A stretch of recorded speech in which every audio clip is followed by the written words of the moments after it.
corte el saludo. Trabajo presentado por Denis Hurtado, Luciana Ayala y Paula Andrea Rojas Bolaños. Pobreza en Colombia. Podemos hablar de pobreza partiendo de la carencia en lo siguiente: punto de bienestar económico, bienestar de derechos sociales y el contexto territorial. Si se cuenta con un bienestar económico, podemos suplir necesidades básicas asociadas a los bienes y servicios.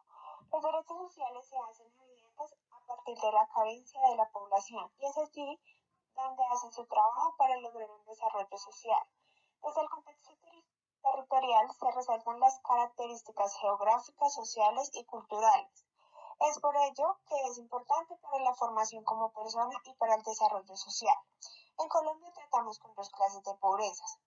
Pobreza multidimensional son aquellas personas que son vulnerables a la educación, salud, poca seguridad social, poco acceso a vivienda propia y digna, poco servicio de alimentación y vulnerabilidad en la situación de la niñez y juventud. Pobreza monetaria son aquellas personas que no tienen ninguna estabilidad económica ni laboral, por tal razón tienen una gran carencia al momento de obtener una canasta familiar básica de alimentos y no alimentos.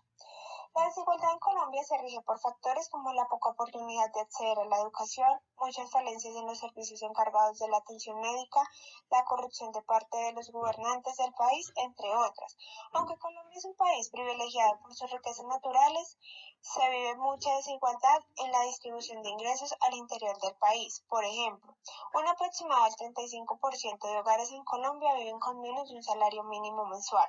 Un 55% de hogares en Colombia cuentan con un salario mínimo hasta la cantidad de 4 millones de pesos mensuales. Un 8% de hogares en Colombia cuentan con una cantidad monetaria entre 4 millones a 10 millones de pesos mensuales. El 1% de hogares en Colombia cuentan con una suma mensual entre 10 a 30 millones de pesos mensuales y por último el otro 1% de hogares en Colombia cuentan con ingresos mensuales aproximadamente de 1.200 millones de pesos. Situación monetaria en Colombia. Está regulada por el Departamento Administrativo Nacional de Estadísticas en dos grupos: pobreza extrema y pobreza. En 2018 la pobreza monetaria subió de 26.9% a 27%, dejando una línea de pobreza a nivel nacional de vivir con un monto de dinero mensual menor a 257.433 pesos. El 7.2% de personas viven en pobreza extrema, que se rige bajo la línea de pobreza extrema o línea de indigencia, donde se vive con o menos de 117.000 pesos. Así sobreviven aproximadamente 13 millones de personas en Colombia, donde de 3 personas, una vive en pobreza monetaria. Es importante resaltar que estas pobrezas se ven más evidentes en zonas rurales. Situación de pobreza multidimensional en Colombia. Está regulada por el Departamento Administrativo Nacional de Estadísticas, DANE. Dio como información que para el 2018 el 19.6% de la población del país vivía en una situación de pobreza multidimensional, es decir, que su calidad de vida no cumplía con ciertos indicadores que miden su acceso a la educación, salud, trabajo, servicios públicos y una niñez digna o una vivienda. La pobreza multidimensional aumentó 1.8% en Colombia, ya que en los 2 años anteriores marcó un porcentaje de 17.8%. La entidad indicó que esta pobreza se ve reflejada con más fuerzas en zonas rurales del país, donde como principal carencia se encuentra la inadecuada eliminación de excretas con un 2.4%, un bajo acceso a fuente de agua mejorada con un 0.9% y barreras de acceso a servicios de salud con un 1.8%. El índice Gini en Colombia. ¿Qué es el índice Gini? Mide la distribución de los ingresos dentro de los habitantes de un país, haciendo referencia de 0 a 1. 1 indica que solo una persona tiene la riqueza total del país. Se lo indica que las riquezas del país están distribuidas equitativamente entre todos. Su función se rige en la orientación de políticas públicas para el desarrollo del país.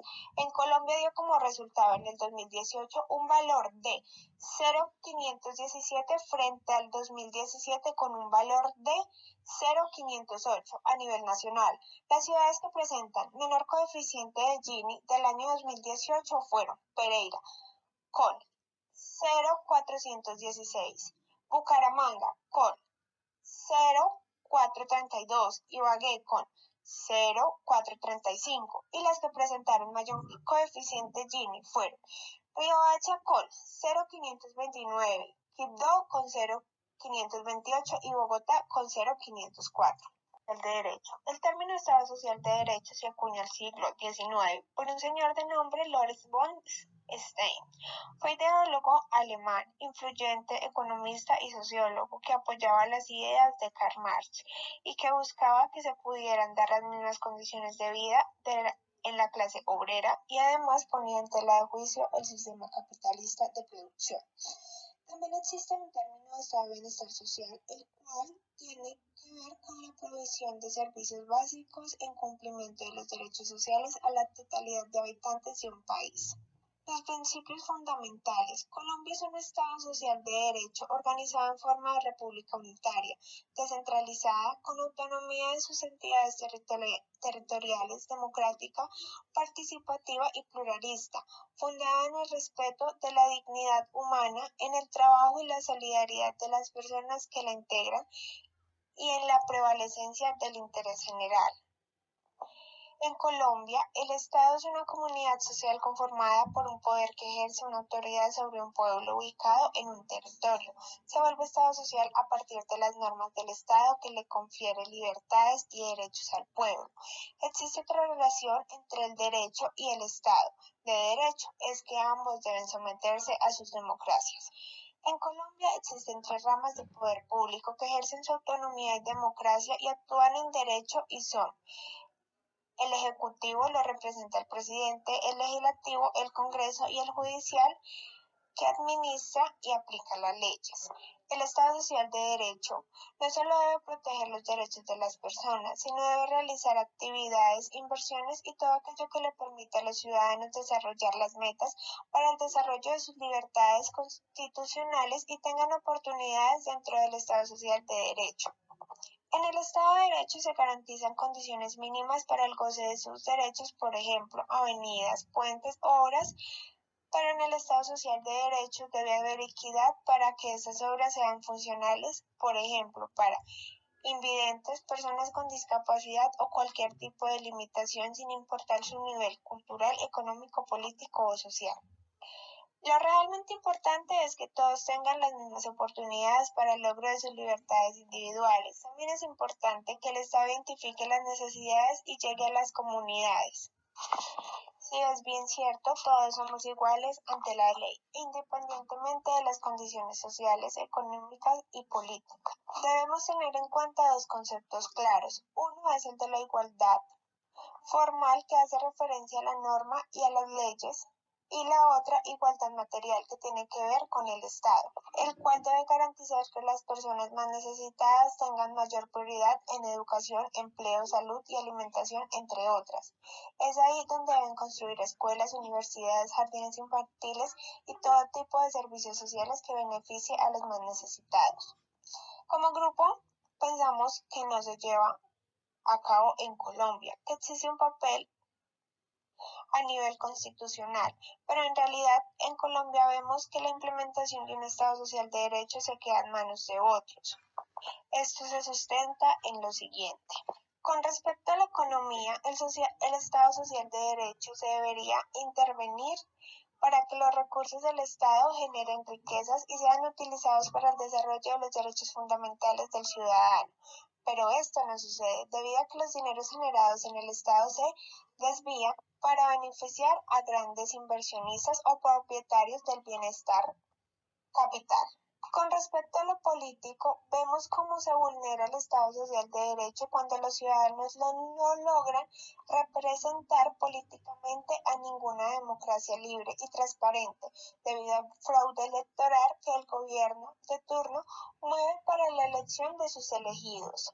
Una vez se destina el presupuesto nacional, que si no es para la guerra, es para proyectos neoliberales, cuyas ganancias llegan a los bancos extranjeros y a los paraísos fiscales. Los grupos económicos e inversionistas como Carlos Artila Nule y Luis Carlos Sarmiento, entre otros, destinan todo su capital semilla en campañas políticas para recoger su ganancia en 4 años con proyectos fracasados como el puente de Chirajara. En zonas de reserva forestal, proyectos de explotación agropecuarios extensivos como la palma y el azúcar, proyectos mineros energéticos y todo tipo de obras que en realidad no generan ningún desarrollo para los más necesitados, aumentando